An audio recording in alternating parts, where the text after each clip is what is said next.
So we will need some basil, some beautiful basil. Then we have some Parmigiano Reggiano. This is a Vacca Brune that I'm using, aged for 32 months.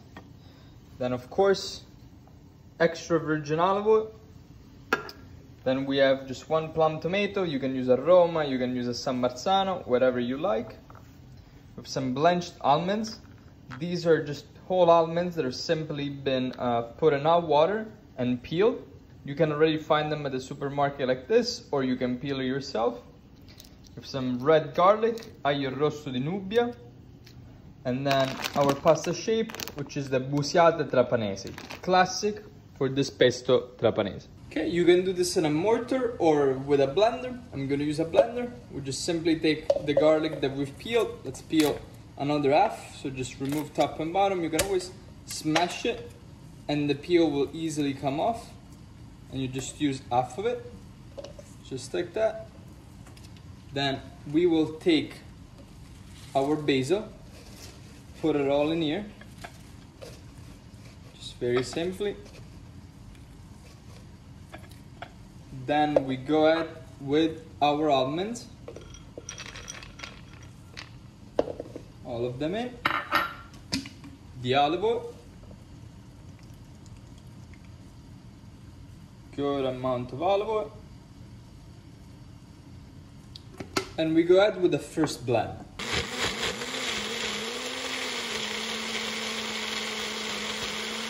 Now we take our Parmigiano Reggiano and we grate it, either using a microplane or a box grater. We're gonna use a generous amount. I usually don't give you a precise quantity, just because I don't know what Parmigiano you're using. I don't know how much is aged for.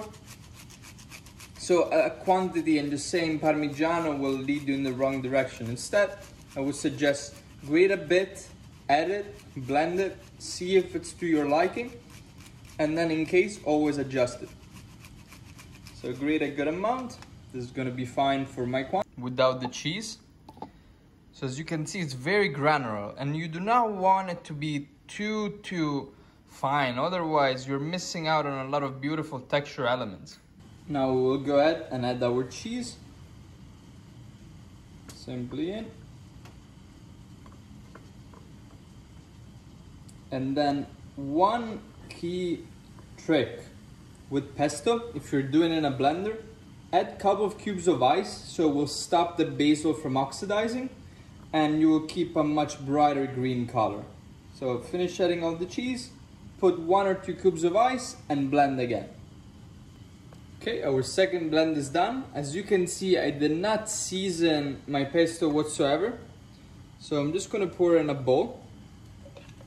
Now I'm going to chop the tomato, add my pieces of tomato, and then season it. So your beautiful pesto is in this bowl. Now we're going to cork the tomato. So just simply remove the stop part with the help of a knife. It's very superficially. And now we're going to dice our tomato. You know, it doesn't have to be too refined. Just make some dices that we're going to add to our pesto. So just simply like that. Our tomatoes are ready. I'm just going to put them in the pesto. Simply like that. Wonderful. Grab my board. And then here we have the pesto with the tomato. You just move everything around. this point, you try it and you season it. The water is boiling. We simply take some sea salt, season our water, and we go ahead with our busiate. And make sure that you stir it as soon as you put it in. Put a cover back on so that it catches back to a boil, and then cook it to al dente. Our pasta is fully cooked.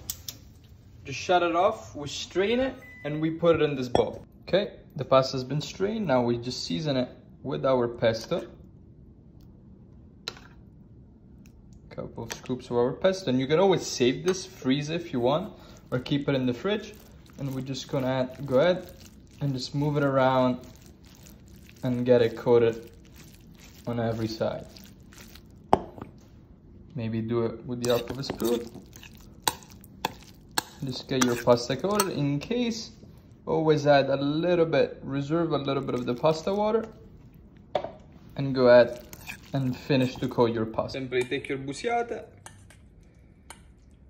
And it's okay if the Busiate Trapanese gets a little cold, because this is more of a summer dish, so it doesn't have to be served like super hot right away. Just in case you're serving it cold or you're waiting, make sure you add a little bit more of pasta water so it doesn't congeal up. Then here I just have some extra tomato that I put just with some sea salt, and I'm going to just sprinkle it on top just to give a little bit more color and a little bit more texture. Very simply like that. And then here I have some toasted breadcrumbs.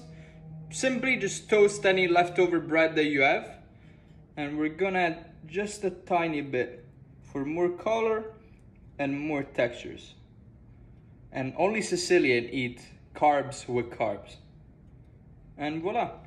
And here you have my beautiful Pesto Trapanese.